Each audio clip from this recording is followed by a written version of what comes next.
Happy Hour with Friends on Ihahiro TV. Nshuti bavandimwe mudukurikiye ku Ihahiro TV, ndabasuhuje. Uwiteka abagirire neza. Uyu mwanya nanone tugiye kuganira ku ijambo ry'Imana dusanga mu byakozwe n'intumwa igice cya 9 ku murongo waho wa 36 kugeza ku murongo wa 42. Insanganyamatsiko yacu uyu munsi iravuga ngo mbese wowe bazakwibukira kuki? Reka dusenga Imana. Murengezi w'ubugingo bwacu, izina ryawe ryubahwe. Tugiye kwiga nanone ijambo ryawe, turetse Mwuka Wera ngo azibane natwe kubwa Kristo Umwami wacu. Amen. Mbese bazakwibukira kuki?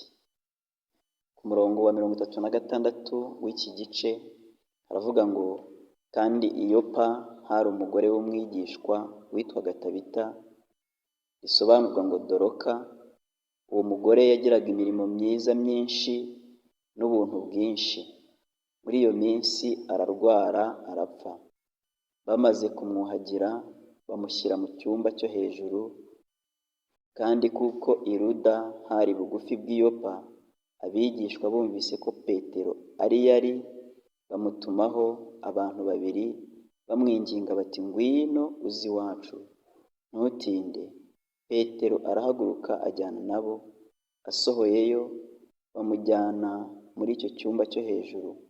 Abapfakazi bose bahagarara iruhande rwe barira, berekana amakanzu n'imyenda Doroka yababoheye akiriho. Petero abaheza bose, arapfukama arasenga, ahindukirira intumbi ati Tabita haguruka. Arambura amaso, abonye Petero arabyuka aricara. Petero ahamagara abera n'abapfakazi, amubaha ari muzima. Izina ry'Imana ry'icyubahiro.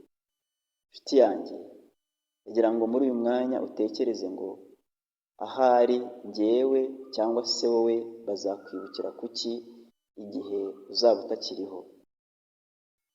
Tekereza igihe umaze ku isi. Ntabwo nkizi, ariko wowe ukizi neza. Ahari ni mirimo ki ukora abantu bazakwibukiraho?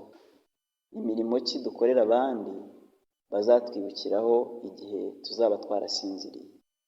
Muri uyu mwanya ni umwanya mwiza wo kwitekerezaho, kugira ngo duhindure aho bitagenda neza, kugira ngo dutangire gukora imirimo myiza. Niba ntayo dukora, niba hari iyo dukora, twongere, kugira ngo igihe tuzatuvuye muri ubu buzima tuzasige ikimenyetso cyiza, tuzasige inkuru nziza, tuzasige amagambo, tuzasige ibikorwa bikomeza abandi, bibigisha urukundo rwa Kristo, kugira ngo Kristo nanagaruka tuzahembwe ikamba ry'ubugingo.